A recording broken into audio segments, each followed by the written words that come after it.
Hi everyone, नीज रिवाइट्स में आज आपके साथ आपके पास लेकर के आई हूँ बसंत पंचमी। ऋतुओं का राजा यानी कि ऋतुराज आप सभी को बसंत पंचमी की ढेरों ढेरों शुभकामनाएं। किताबों का साथ हो, पेन पर हाथ हो, किताबों का साथ हो, पेन पर हाथ हो, कॉपियाँ आपके पास हो, पढ़ाई दिन रात हो, जिंदगी के हर इम्तिहान में आप पास हो। माँ सरस्वती का आशीर्वाद हमेशा आपके साथ हो। आप सभी को सरस्वती पूजा की ढेरों ढेरों शुभकामनाएं। बसंत ऋतु आते ही कण कण खिल जाता है। बसंत ऋतु को ऋतुओं का राजा कहा जाता है। चारों तरफ पीले पीले फूल, पीले पीले फल, हमेशा ताज़ी ताज़ी मंद मंद चलती सी हवा, ना ज़्यादा सर्दी ना ज़्यादा गर्मी, एकदम मन को मोहने वाला जो समा होता है। चारों तरफ देखा होगा कि पीला ही पीला, मन को लुभाने वाला और बहुत ही आनंद देने वाला टाइम स्टार्ट हो जाता है। बुद्धि की, ज्ञान की, विद्या की देवी का प्राकट्योत्सव मनाया जाता है बसंत पंचमी के दिन। और कहा जाता है कि आज ही से फाग यानी होली रखने की परंपरा है, वो बसंत पंचमी के दिन से ही रखी जाती है। एक छड़ी गाड़ दी जाती है और वहाँ पर फिर पूरे 40 दिन तक उपले हों या लकड़ियाँ हों, अपनी अपनी श्रद्धा के हिसाब से लोग इकट्ठा करते रहते हैं। और 40 दिन बाद होलिका का पूजन होता है और फिर होली का पर्व मनाया जाता है। मान्यता है कि जब नवजात शिशु 6 महीने का हो जाता है तो उसका अन्नप्राशन यानी कि जब पहला मुख कौर किया जाता है तो बसंत पंचमी के दिन ही किया जाता है। अबूझ मुहूर्त कहा जाता है बसंत पंचमी के दिन को। बसंत पंचमी के दिन जो भी विवाह होते हैं वो बहुत ही शुभ माने जाते हैं। ज्ञान की देवी सरस्वती माँ, सूर्य भगवान, राधा कृष्ण जी को अबीर गुलाल से, पीले पुष्पों से, पीले चंदन से और हल्दी से, इन सभी चीज़ों से पूजन किया जाता है। माता को हरे फल ज़रूर से चढ़ाने चाहिए। आप अंगूर ले लें, अमरूद ले लें, जो भी आपको सुलभ लगे। सोन पपड़ी है, पीली बूंदी है, बूंदी के लड्डू हैं और पीली केसर से मिश्रित खीर बनाई जाती है। बेर का भी भोग माता रानी को सर्वप्रथम लगाया जाता है। सभी नए अनाजों का माता रानी को भोग लगाया जाता है और उसके बाद वो प्रसाद सभी में ग्रहण करा लेते हैं। अगर आपके यहाँ छोटे बच्चे हैं तो उनसे ये पूजन ज़रूर कराएं। आज के दिन हम कोई भी शुभ काम करना चाहें बिना पंडित जी के पूछे हुए कर सकते हैं। शुभ मुहूर्त है, जैसे अक्षय तृतीया होता है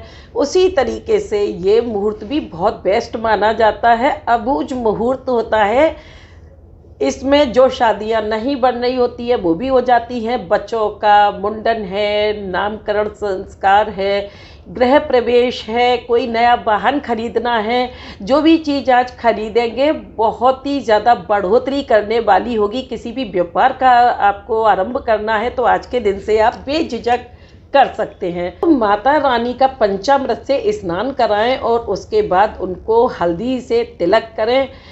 पुस्तकें रखें, धार्मिक पुस्तकें रखें और उनका पूजन करें, कलम का पूजन करें और कलम से एम लिखें और बच्चों से भी लिखवाएं, खासकर जो पढ़ने वाले बच्चे हैं। और आजकल जो प्रॉब्लम चल रहा है कि ऑनलाइन क्लासेस बच्चे लेते हैं तो डिजिटल ज़माना है और इसमें मोबाइल के थ्रू बच्चे पढ़ रहे हैं। तो होता क्या है कि बच्चे जो पेरेंट्स को बनाती है ना कि मोबाइल दिया है उनको पढ़ने के लिए और अपना गेम खेलने में लग जाती है, तो उन बच्चों के लिए आज का दिन बहुत शुभ है कि जो बच्चे कभी कभी माता पिता की बात नहीं सुनते हैं तो उनके लिए बहुत अच्छा दिन है। उनसे ये पूजा ज़रूर कराएं। माता रानी के चरणों में गुलाल और अबीर बच्चों से चढ़वाएं।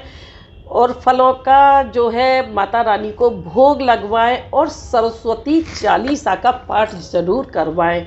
बच्चे अगर माता रानी का मंत्र नहीं पढ़ सकते हैं तो सिंपल सा ओम ऐं सरस्वतये नमः, ओम ऐं सरस्वतये नमः, इस तरीके का मंत्र बच्चों से उनकी पुस्तक पे, डायरी हो, कोई नोटबुक हो, जो भी हो, उस पे लिखवाएं और स्वास्तिक बनवा के उसका पूजन कराएं। बच्चों के दिमाग में ये रहना चाहिए, माता रानी का ध्यान रहना चाहिए कि माता रानी हमारी बुद्धि को सुधारें, माता रानी हमें वो वाक पटुता दें, वो हमें शब्दों में ताकत दें, वो ताजगी दें कि जिसे सुनकर सामने वाला हमारे ऊपर मोहित हो जाए। कभी कभी आपने देखा होगा कि बहुत बच्चे विलक्षण कहे जाते हैं, अपनी उम्र से ज़्यादा बड़े होते हैं ज्ञान में, हर चीज़ की हाजिर जवाबी होती है उनके पास। तो ये माता सरस्वती के उपासक होते हैं, कहीं ना कहीं माता सरस्वती की इन्होंने उपासना की होती है। तो जब बच्चों की स्टडी टेबल आप लगाते हैं तो आज के दिन बच्चों से कहें कि अपने स्टडी टेबल को क्लीन करके माता सरस्वती को विराजें और वहाँ पर पुष्प से, फल से, फूल से पूजन करें माता रानी का। मोर पंख लगा लें और मोर पंख माता रानी को अर्पण करें और उस मोर पंख पर हल्दी से तिलक करें और तिलक करने के बाद मोर पंख को अपनी पुस्तक में रख लें। या जो सब्जेक्ट बच्चों को ज़्यादा टफ है उस सब्जेक्ट की बुक में उसको रख लें। देखिए चुटकियों में सॉल्व हो जाती है सारी प्रॉब्लम्स। बच्चे जब बैठते हैं पढ़ने के लिए तो माता रानी को प्रणाम करके बैठे, नमन करके बैठे, माता रानी का आवाहन करके बैठे तो माता रानी की विशेष अनुकंपा होती है। बड़े अगर कर रहे हैं इस उपाय को तो मोर पंख लें, 3 मोर पंख लें, 3 मोर पंख में से एक अपने बच्चों के स्टडी रूम में लगाएंगे, एक आप अगर शिक्षा के क्षेत्र से जुड़े हैं, लेखन के क्षेत्र से जुड़े हैं, जो भी क्षेत्र से जुड़े हैं तो आप अपनी लिखने वाली डायरी हो या जो आप पढ़ते हो उसमें रखें और तीसरा तिजोरी में रख लें। तिजोरी में रखेंगे तो माता रानी धन धान्य से भरपूर करेंगी। इलायची और लौंग का माता रानी को भोग लगाएं। कच्ची हल्दी इस टाइम मिल रही है तो कच्ची हल्दी की माला बना लें और माता रानी को माला अर्पण करें। और कच्ची हल्दी 5 कच्ची हल्दी लें और 7 लौंग, साथ ही इलायची, उनको लें, माता रानी को अर्पण कर दें। और उसको दूसरे दिन जब चौकी हटाएंगे आप तो उन सभी को एक पीली पोटली में बांध के अपनी तिजोरी में, गल्ले में या अपने पर्स में भी रख सकते हैं। तो इससे आपकी धन संबंधी सभी समस्याएं दूर हो जाएंगी।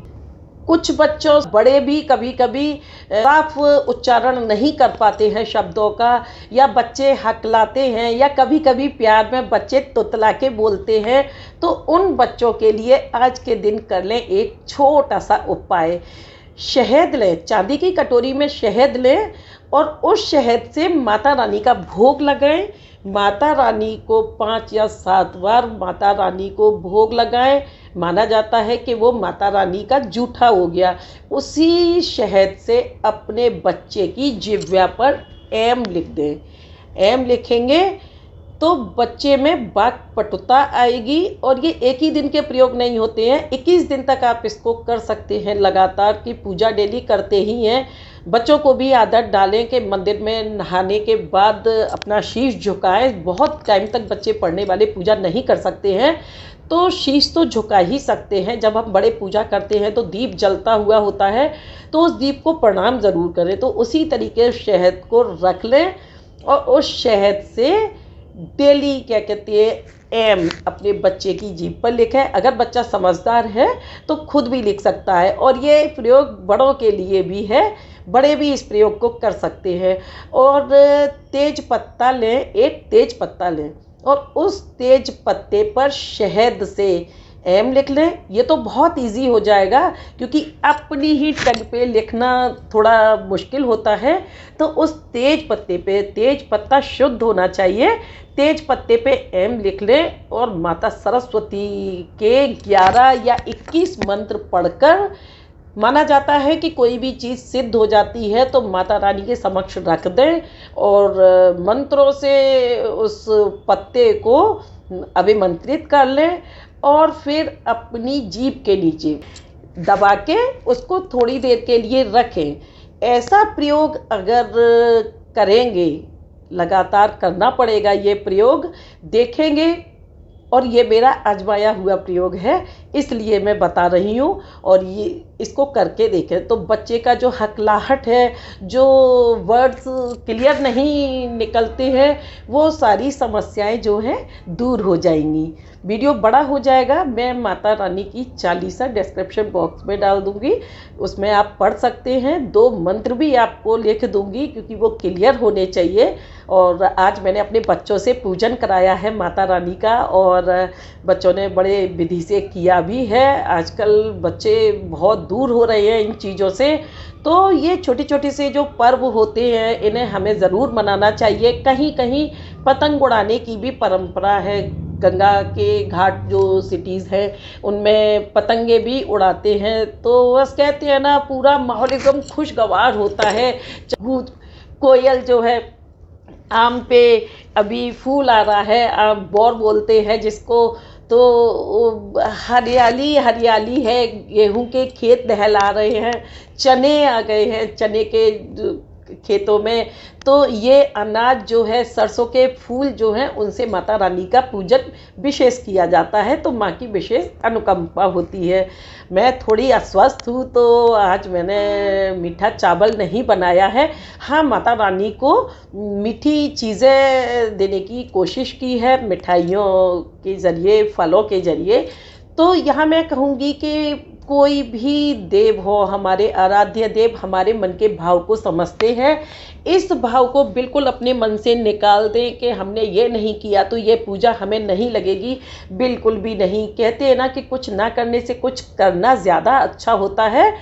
तो आप श्रद्धा से माता रानी का, जैसे मैंने भी कलश नहीं लगाया है और आज मैंने भी पूजन किया है, और मेरे मन में पूर्ण विश्वास है कि मेरी माँ सरस्वती बीणा दायिनी हंस वादिनी आज ज़रूर अपना आशीष हमें देंगी। हमने जो भी सूक्ष्म न्यून जो भी पूजन किया है, कम ज़्यादा जो भी कर दिया है, उसे हमारी माता रानी ज़रूर स्वीकार करेंगी। और ऐसा ही भाव आप लोगों को रखना है, अपने बच्चों को पूजन ज़रूर कराना है, क्योंकि माता रानी जो है विद्या की देवी है।